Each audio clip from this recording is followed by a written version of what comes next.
सो बच्चों, आज फिर एक नई चीज आई है जो है हार्दिक पांड्या के साथ। हार्दिक पांड्या का तलाक फाइनल हो गया, ऑफिशियल इन लोगों ने बोल दिया है कि हम को पेरेंटिंग करेंगे अपने बच्चे की और हम म्यूचुअल कंटेंट से अब अलग होने जा रहे हैं, हमारा कंसेंट एक है, हम दोनों अब साथ नहीं रह सकते, जय श्री राम बोल के ये दोनों निकल लिए।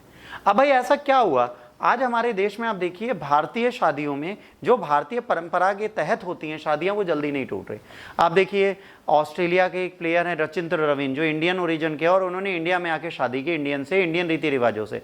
ये कुछ इंडियन क्रिकेटर्स हैं जिन्होंने कुछ ऐसा काम किया जो समझ में नहीं आया, ठीक है। इन्होंने भी एक क्लब पार्टी में इनसे मिले, इन्होंने इनसे शादी कर ली, कोविड पैंडेमिक में ही सेपरेशन हुआ, लव स्टोरी 2018 में स्टार्ट हुई, 2020 में शादी भी कर ली, वेडिंग हो गई मई 2020 में और अगस्त पैदा भी हो गया जुलाई 2020 में, ठीक है।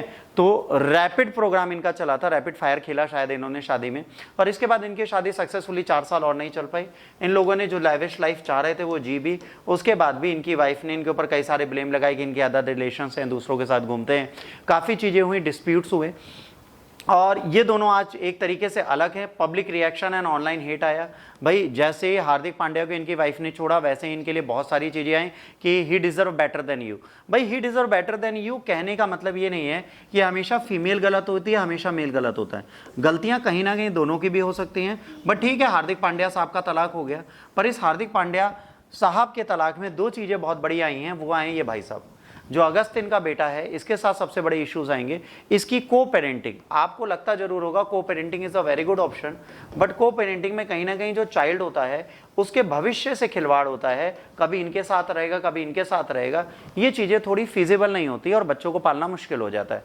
बट इसके साथ ये चल रहे हैं, आज इसकी लाइफ इतना बड़ा बच्चा हो चुका है और आज इसको आप छोड़ने की बात कर रहे हो, इसकी को पेरेंटिंग करने की बात कर रहे हो, तो कहीं ना कहीं चीज़ें ये इन्होंने लिखा है, ये म्यूचुअल कंटेस्ट पे लिखा है कि after 4 years of being together, Natasha and I have decided to mutually part away, we tried our best together to grow it out, but नहीं बना, तो उन्होंने कहा हम दोनों जा रहे हैं and we decided we will do co parenting. ऐसे कांड और भी हो चुके हैं, एक बार इन्होंने किया, एक बार इनके साथ हुआ। ये जो हसीना मैडम है, इनकी शादी हुई थी मोहम्मद सामी से। मोहम्मद सामी से जब इनकी शादी हुई तो इनको नहीं पता था ये कोलकाता नाइट राइडर की चीयर गर्ल्स थी जिनसे इन्होंने विवाह कर लिया।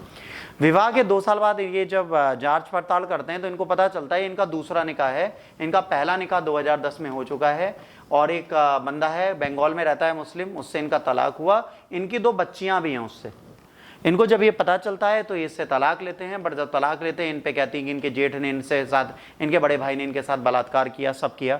ये मानसिक तनाव में इस व्यक्ति को पहुंचा देती हैं और ये भारतीय क्रिकेट टीम के फास्ट बॉलर होते हुए भी मानसिक तनाव झेलते हैं बिना किसी गलती के। और वो बात अलग है, सारे आरोपों से बाद में बाइज्जत बरी होते हैं, इन महिलाओं के ऊपर बाद में केस लगता है। परंतु याद रखिए, जब आप विवाह में बहुत ज़्यादा जल्दबाजी मचाते हैं या किसी से भी शादी कर लेते हैं जो सामाजिक परंपरा के तहत नहीं होता, तो कहीं ना कहीं समस्याएं आती हैं।